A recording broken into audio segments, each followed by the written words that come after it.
Mais donc la question qui suit, ça va un peu élargir la réponse que tu viens de nous donner.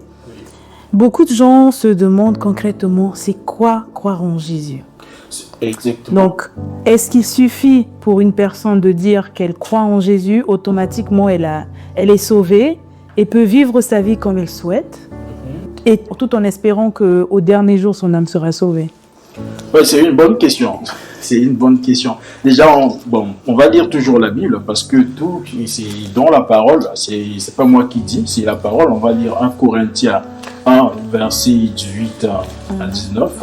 Je prends juste 1 Corinthiens. Donc, pour ceux qui ne connaissent pas 1 Corinthiens, c'est en Nouveau Testament, c'est pas en Ancien Testament. Donc, il dit ici, 1 Corinthiens 1, verset 18, il dit: car la prédication de la croix est une folie pour ceux qui périssent. Mais pour nous qui sommes sauvés, elle est une puissance de Dieu. D'accord? Si on part un peu loin, sur verset 21, il dit: car puisque le monde, avec sa sagesse, n'a point connu Dieu, dans la sagesse de Dieu, il a plu à Dieu de sauver les croyants par la folie de la prédication. Donc, comment être sauvé? C'est par la folie de la prédication. C'est la prédication de la croix qui nous sauve. Pourquoi je dis ça? Parce qu'aujourd'hui, on voit il y a beaucoup de prédications dans le sein de l'Église. Aujourd'hui, j'attends un enfant, j'ai besoin d'un enfant, je veux concevoir, je veux voyager, je veux devenir riche. Je pars dans une église, l'église prêche la postérité autant que moi. Il prêche ça, il prêche qui veut donner sa vie en Christ parce que Christ c'est la vie, par exemple. Il dit avec Christ, mon Christ, il y a la richesse, il y a beaucoup, tu auras ton enfant si tu donnes la vie en Christ. Il vous dit des balvernes, en fait, des paroles. Et toi, après avoir écouté la parole de Dieu qui parle un peu pour une femme qui est stérile, pour devenir une femme vraiment libre, une femme qui va mettre au monde, donc c'est à travers ces émotions-là, tu dis, bon, Seigneur, oui, je donne ma vie en Christ. Il se peut que tu donnes aussi ta vie à Christ parce que ta copine ou bien ton frère a donné sa vie à Christ parce que toi tu l'as accompagné, tu veux pas rester comme ça, tu veux pas que l'église puisse avoir les yeux sur toi. Avec cette honte, tu dis oui, je donne ma vie à Christ. Mais c'est pas ça. Là, tu n'es pas sauvé. Parce que même si tu dis je confesse Seigneur Jésus et je crois en Seigneur Jésus, oui, je suis sauvé. Non, c'est faux. Pourquoi? Parce que ce qui sauve, c'est la prédication de la croix. Amen. On te parle, Christ est mort pour toi, Christ est enseveli pour toi, et Christ est ressuscité pour toi. Quand on te parle, on te montre l'amour de Dieu, comme il a tant aimé le monde, il a envoyé son Fils unique, afin que quiconque croit en lui ne périsse point, qu'il ait la vie éternelle. Maintenant, tout ça, tu crois en ça, et tu confesses de ta bouche, Seigneur Jésus, tu crois dans ton cœur que c'est lui qui est mort pour moi, et là tu es sauvé. Là tu es sauvé.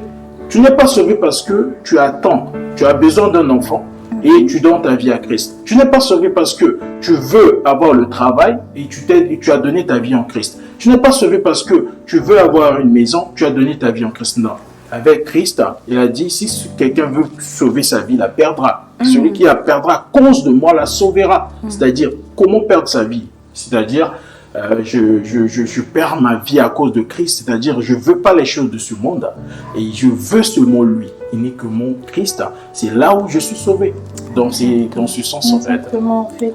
Et si je devais rajouter, je dirais, en fait, la prédication que nous entendons au moment que nous venons en fait pour entendre la prédication que nous entendons à ce moment-là, en fait, c'est elle qui déterminera la suite de notre vie chrétienne. Si j'arrive, on m'a invité, par exemple, on nous invite à l'église ou bien dans une conférence ou bien dans une campagne d'évangélisation, et que lors des campagnes d'évangélisation, il y a des témoignages. Ah, moi j'ai donné ma vie à Christ, quelques mois plus tard je me suis retrouvée avec une maison, une voiture, le mariage et tout. Bah, souvent ça peut arriver même pour nous les sœurs. Donc la sœur elle est venue à Christ même pas une année, elle se marie, enfant, bébé, tout. Ah, c'est que Christ là il est doux. Oh non, parce que cela va venir biaiser en fait notre foi et notre fondement en Christ. Or, Christ est la fondation elle-même de toute vie chrétienne et même elle est même la fondation du salut.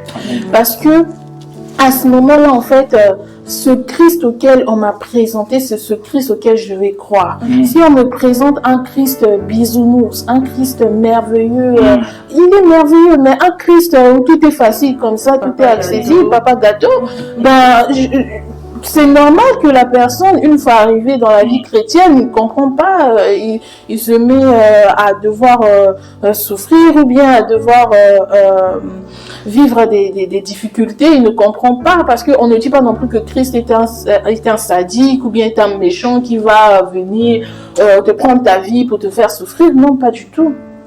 Mais le Christ auquel on me présente, le Christ auquel je comprends à ce moment-là, c'est ce Christ qui me permettra de vivre une meilleure vie chrétienne. Parce que à ce moment-là, cette personne, en fait, sa foi sera fondée en fait dans le salut. Il saura pourquoi est-ce que il est sauvé. Parce qu'il faut déjà savoir en fait qui me sauve, pourquoi est-ce que j'ai besoin d'être sauvé et comment est-ce que je serai sauvé. Parce que si je n'arrive pas même moi-même à répondre à ces trois questions, c'est que je n'ai pas bien compris en fait le salut.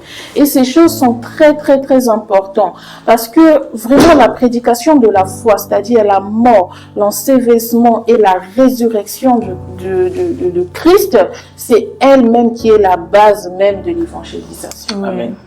Oui, mais c'est très profond, très bien dit.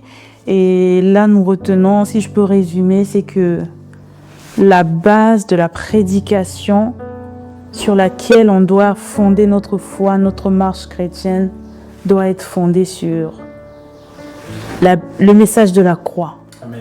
la mort et la résurrection de Jésus. Amen. Pour que quand surviendra les tribulations, les persécutions, qu'on demeure ferme en Christ. Sinon, on va se retrouver avec des chrétiens toujours bébés, toujours au lait, toujours à chercher qu'on les fasse des câlins, alors que Christ nous emmène à grandir. Vraiment. Donc là, c'était bien dit. J'espère que chez vous, vous avez été bénis comme nous sur ce plateau.